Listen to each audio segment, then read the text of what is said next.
now that we've finished installing our gauges, it's time to add some more power, baby.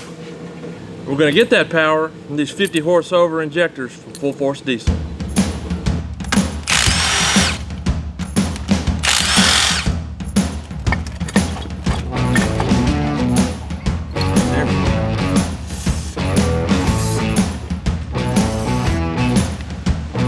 There we go.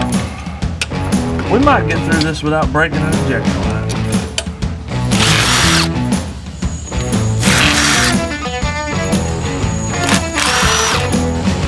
And maybe rethread it themselves.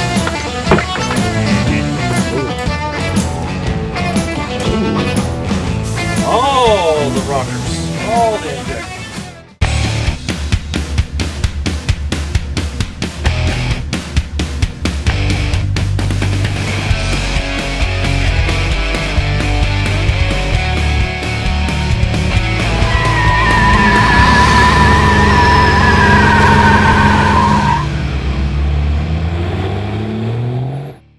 Alright, now that we've got the valve cover off, we're going to remove the injector harness and valve cover gasket. And since we've got electrical stuff exposed, we went ahead and undid the ground cables on both batteries, because that's what the internet says to do. Now we just got to take the two nuts off of each injector harness, and once they're all loose, the harness will just lift right out. Alright, now I've got the injector harness off. We need to remove the rocker box, and to do that you just need to take out 10mm bolts in the end and on these bridge areas here. So just zip those out and pull it off. I probably left a bolt in it. Nope.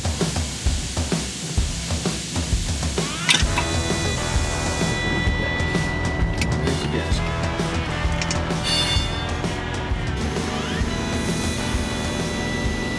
Alright, fuel rail's ready to come off. We've taken loose our 6 injector fittings. Those are 19mm. Take off 4 injector hold down clamp bolts that are 10mm. 3 10mm fuel rail hold down bolts. There's 1 bolt that comes out of this fitting, 19mm. There is 1 fitting that comes into the bottom that you can't see, also 19mm. And this connector has to be removed just to get it out, and it should, maybe, possibly, come right out. There we go.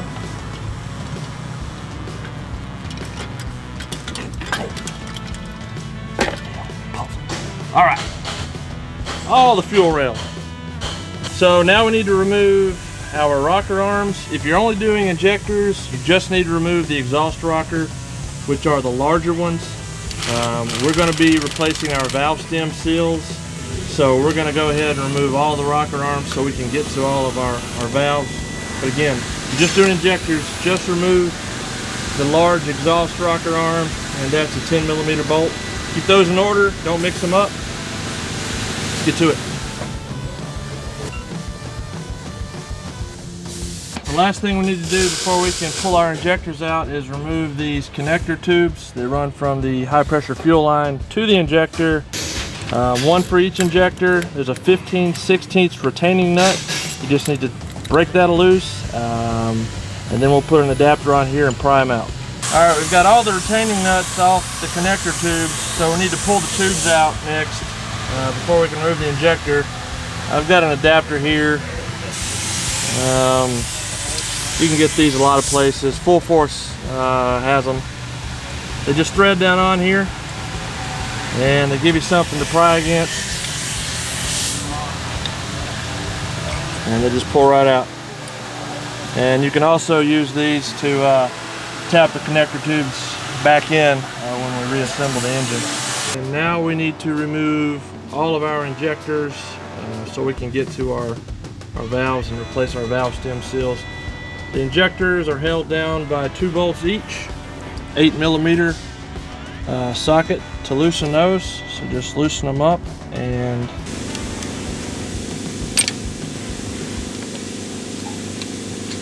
now we liberate our 300,000 mile injectors. You want to make sure you get the copper washer out with each one of these injectors. You don't want two in there.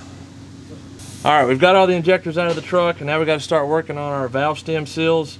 We're getting about 1,600 miles per gallon of oil, so that's a quart every fuel tank. I have to factor it into my miles per gallon calculation, so that's too much. I'm thinking the valve stem seals might be part of the problem, so we're going to go ahead and replace those while we're in here.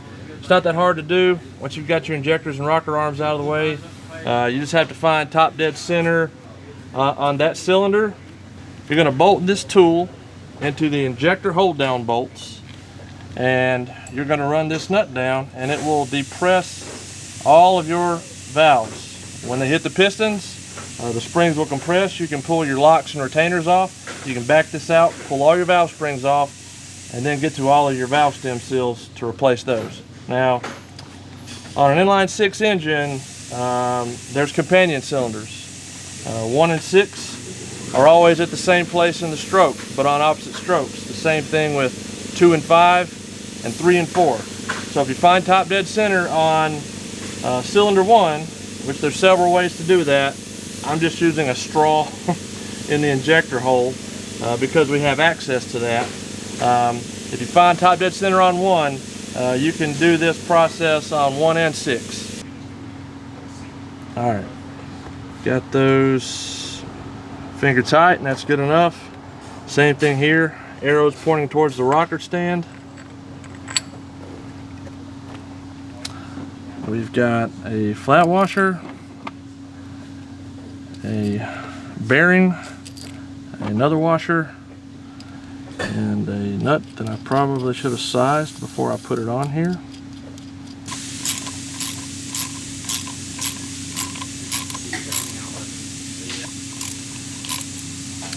And then just going to use a magnet, pull the retainers out, or the locks I should say.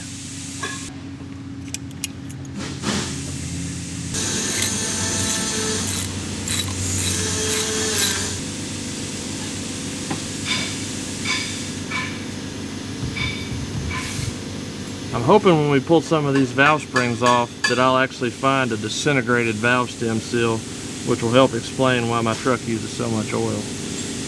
All right, we've got all new valve seals in the truck. If you are going to do valve seals, do yourself a favor and go ahead and buy a couple of valve spring keepers to keep on hand, because if you drop one late in the afternoon, there's probably not going to be anyone nearby to sell you a new one, which is why we are just going to act like cylinder 1 doesn't exist for the rest of the day. We're just going to go from 2 back, because I have to go to the Cummins store in the morning and buy a new keeper. Hope that they have one. Hopefully they'll have one.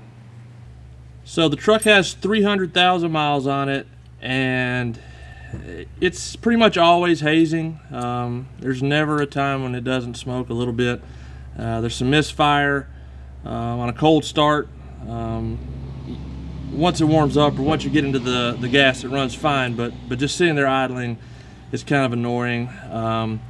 So it was time for some new injectors. Like previous projects, Matt's 7.3, my excursion, we hit up Full Force Diesel for some injectors. They don't just sell Power Stroke injectors, they sell Duramax injectors and Cummins injectors also.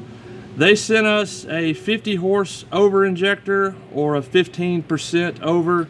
So these injectors are compatible with the factory tuning and factory turbo, though we do have custom tuning from Calibrated Power Solutions, the home of DuramaxTuner.com. Full Force Diesel hooked us up with an EFI, AutoCal, and Calibrated Power Solutions did the custom tunes for us, so big shout out to them for helping us out. So at a factory tune level, this is capable of 50 more horsepower, but on the top end, you know, if you widen out your injection event, I think you can squeeze a total of an extra 100 horsepower out of these injectors. All right, you want to make sure the injector bore is clean. I used paper towels because that's what I had. Make sure you got your copper on here. Make sure you've lubricated this O-ring, and you want to make sure you've oriented this hole, which is where your connector tube goes into your injector, in line with the connector tube before you put it in. Just slide it down in there, and that's it. I feel like that should have been harder. It's quality parts. It's worn out. It's because my engine's worn out. Loose is fast. Full Force also hooked us up with a new set of connector tubes. This is what connects your high pressure fuel line to your injector. It's always a good idea to replace these when you're putting in a new set of injectors. If you get any kind of trash or gunk in your old injector or connector tubes, it's going to find its way into your injector. So we want to make sure our detent balls are facing up, because that's where the groove and the head is, and just push it in, and you should be able to feel it click in. If you wiggle the injector, it helps line it up. There you go. So now it's seated, and if you wiggle the injector, you should be able to see the connector tube move, and that'll let you know that you've got those two mated together properly. Alright, so we've got all of our injector hold down bolts ran down and snugged up. Now the hold down clamp does rock, so you want to make sure you tighten those evenly, so it's not all cocked to one side. We've got all our connector tube retaining nuts ran down finger tight. So the torque sequence for the injector and connector tube, it's a 4-part sequence. We're going to pre-torque the injector hold down bolts. Then we're going to pre-torque this retaining nut. We're going to come back and do a final torque on the injector bolts, and then we're going to do a final torque on the connector tube retaining nut. So the first step is to torque all of the injector hold down bolts to 44 inch-pounds, and that is an 8mm socket. And I've got my prehistoric torque wrench here. I don't know they made those anymore. Can't Well, even get that on Amazon. Hey man, this stuff works. She accurate. Alright, we've got all of our injector hold down bolts torqued to 44 inch-pounds, and that's intended to center and seat the injectors. Once you've done that, loosen them back up.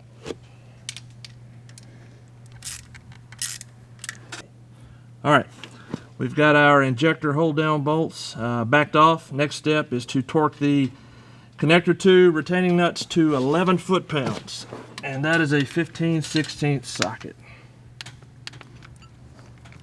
Alright, we've got our injector hold down bolts torqued to 89 inch-pounds. That's the final torque on those. Now we need to move on to the connector tube retaining nuts, and the final torque on those is 37 foot-pounds.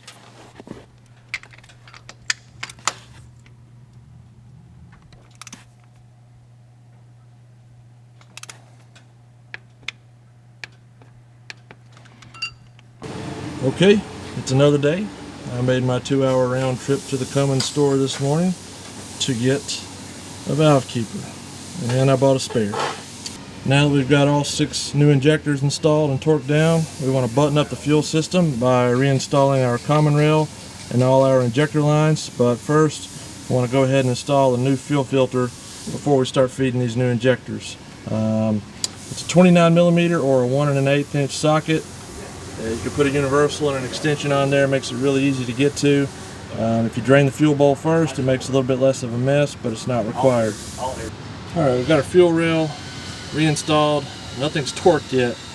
I recommend you maybe put 1 bolt to hold the rail on, and then get all of your injector lines started, finger tight.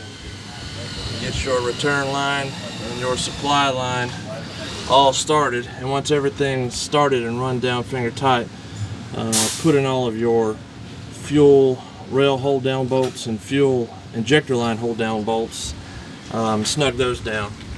All the fuel line fittings are 22 foot-pounds, and all of the 10mm bolts that hold down your hold down brackets and your fuel rail mounting bolts, those are all 18 foot-pounds. Alright, got the fuel system buttoned up. Fuel rail on, all the lines tightened, got our lifting hook reinstalled. So we're ready to move on to our valve train. We've got our rocker arms reinstalled and it's time to lash our valves. To do that, you're going to need a 5mm Allen wrench, 14mm box end wrench, and a 10 thou and 20 thou feeler gauge. So you're either going to need a barring tool with a lot of extensions to reach up here to the engine bay, or you're going to need to put your buddy under the truck and let him spin the engine via the flywheel, or you can do what I did, which is to remove the fan shroud.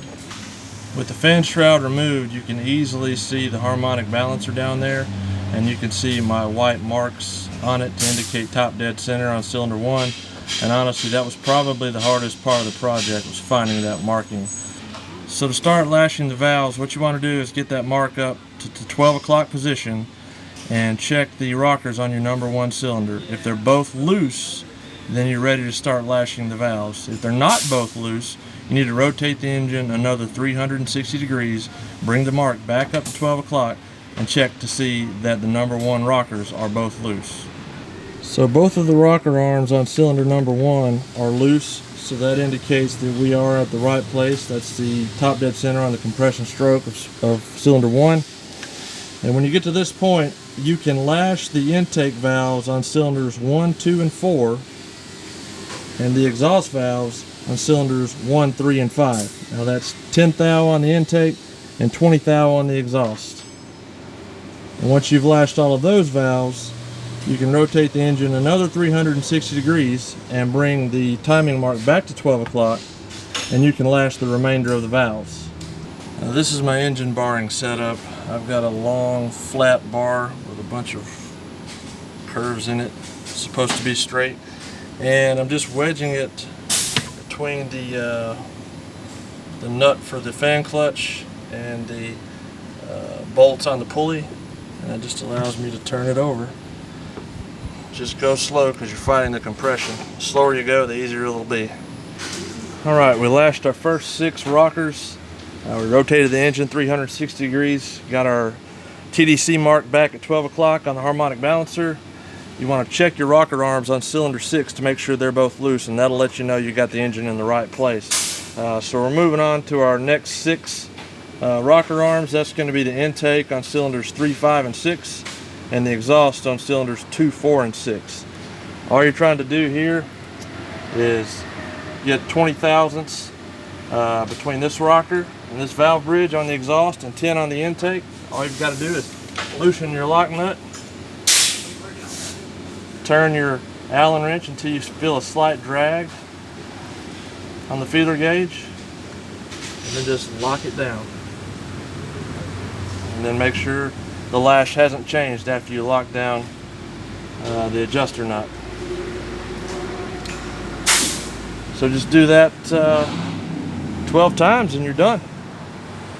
Alright, we got all our valves lashed the first time. I'm going to go ahead and spin the engine over 360 and check the lash on all the valves again. It's always a good idea to just do a second check on that before you throw the rest of the motor back together. Alright, after your rockers are lashed, you're going to want to install your rocker box, torque the bolts to 18 foot-pounds. Those are 10 millimeters. You want to put your injector wiring harness on and attach all your terminals to your injectors and torque those to 11 inch-pounds. Do not over-tighten those. Next, get your valve cover on. You want to torque your 6 10 millimeter bolts to 18 foot-pounds. Make sure you reattach your vent hoses and your injector harnesses. Your new injectors will not work very well if you do not connect the harnesses. Alright, we've got everything buttoned up. We've got our grid heater back on, wired in, intake horns back on, hooked up.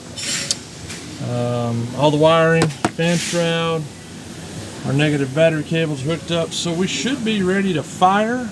Still running the factory tunes. I haven't loaded our other tunes from Calibrated Power Solutions yet. So let's go ahead and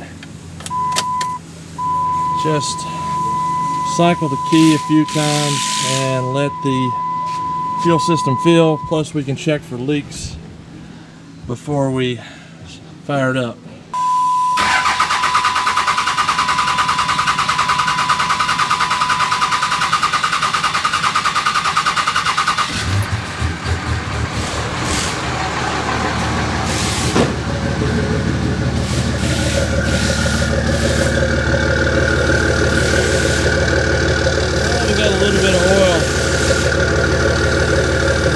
is kind of burnt out.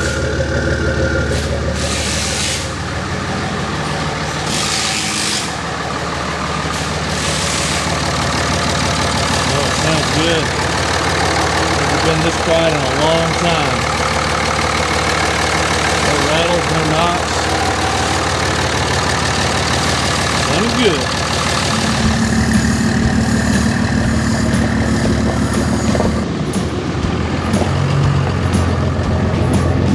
4x4 windshield wipers. Caustic. Alright, test drive. So when I first took these Banks gauges up, there were some anomalies and everything wasn't jiving. But I got on the interwebs, I did a firmware update, and now everything's happy. So everything's reading on scale like it should, and all the parameters that I would expect are displaying like they should. Of note, this is not made for an 06 and older truck. I knew that when I bought it. So some of the parameters you would think you would get out of this gauge system, you just don't get. For an 06 truck, it might be a better idea to just go with like an Edge or something that's built for an older truck. It's a good gauge. It's just intended for newer trucks. That being said, throw a few extra sensors on it and you get the information that you need. And I'm not gonna lie, these gauges are expensive. The Banks, the Data Monster is like 400 bucks. I don't know, 300 or 400 bucks. The gauge that doesn't record data is cheaper, but we want all the data because we're nerds. It's expensive for a reason, because it works and it's convenient. Like truck stop bathroom condoms, you pay for the convenience.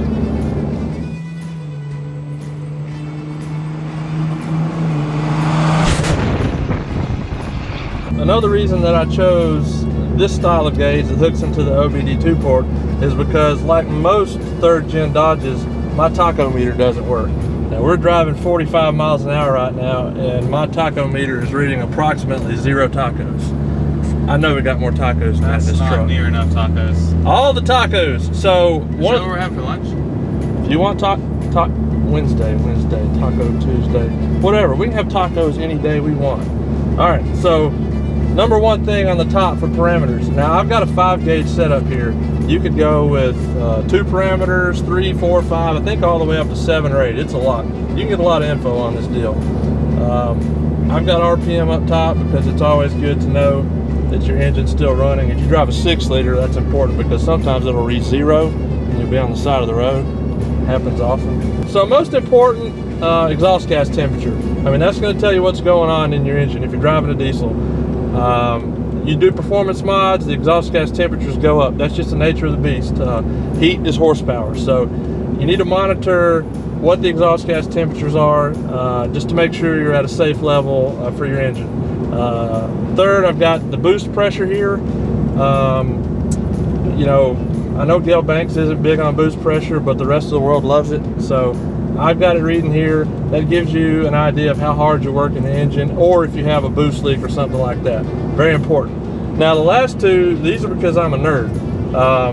I've actually got compressor outlet temperature and manifold air temperature. So what I'm doing is taking a temperature reading of the charge air system before the intercooler and after.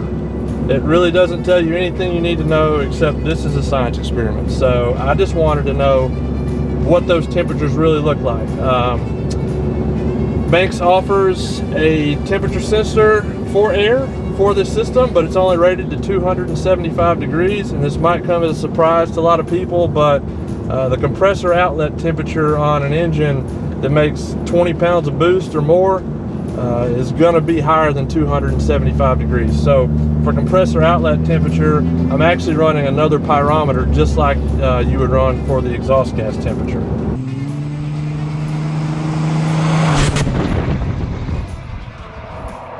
Alright, so just for reference, it's about 85 degrees outside right now. We're running about 60 miles an hour up a pretty steep grade. I got the cruise control set. Truck's making about 14 pounds of boost, and the compressor outlet temperature is 235 degrees. And the manifold air temperature is 96 degrees. So it's pretty common to see about 5 to 10 degrees above ambient going into the manifold, but it's just pretty eye-opening to see, you know, 10 psi of boost in a 240 degree compressor outlet temperature. And when you get up to 20 or 30 pounds of boost, I mean, you'll easily see 300 degrees. So if you've got a diesel truck, get yourself some gauges. Unless you got a 6-liter. It's probably blown up already anyway. If you're looking for the most convenient method with the most data, get yourself a Banks Data Monster. Or don't. I don't care. They didn't sponsor this video anyway, but they could.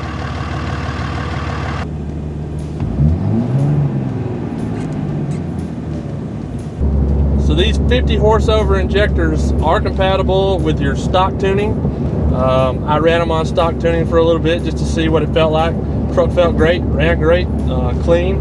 But if you're going to spend the money on a set of upgraded injectors, you might as well go ahead and spend the money to get the proper tuning for them, to squeeze everything you can out of them. I called Calibrated Power Solutions, DuramaxTuner.com, and told them what I had and told them what I was looking for. I said I want a safe tune, like safe enough that I can put my idiot brother-in-law in here and he can tow his pontoon boat with it and it won't melt the motor down. And I said, you know, safe for the transmission would be great. No such thing when it comes to a Cummins. Your transmission will explode. But enough talk. Let's go let the smoke out.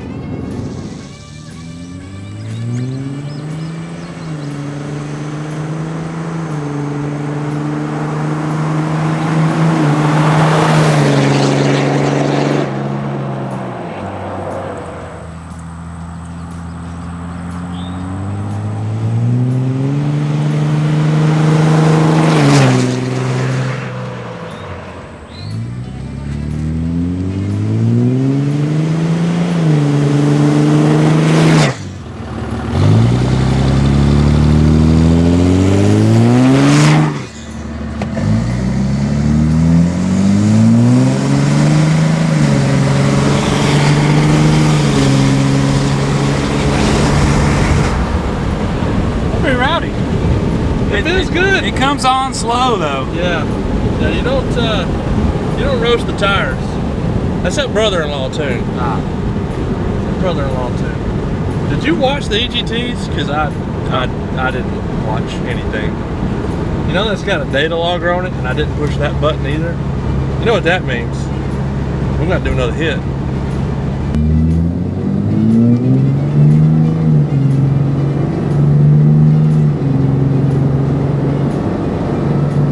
All the boosties.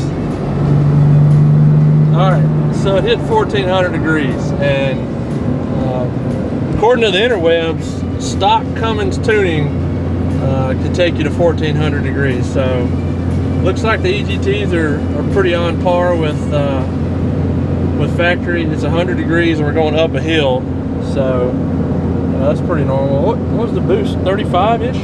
I think we had the alarm set at 35, so we know it makes that much. I like boost. Makes me smile. All right, so let's recap where we're at with this Dodge Ram. We got a set of 50 over injectors from Full Force Diesel. We went ahead and installed some valve stem seals while we were in there. We've got tuning from Calibrated Power Solutions, and I dumped a gallon of Lucas oil treatment in it.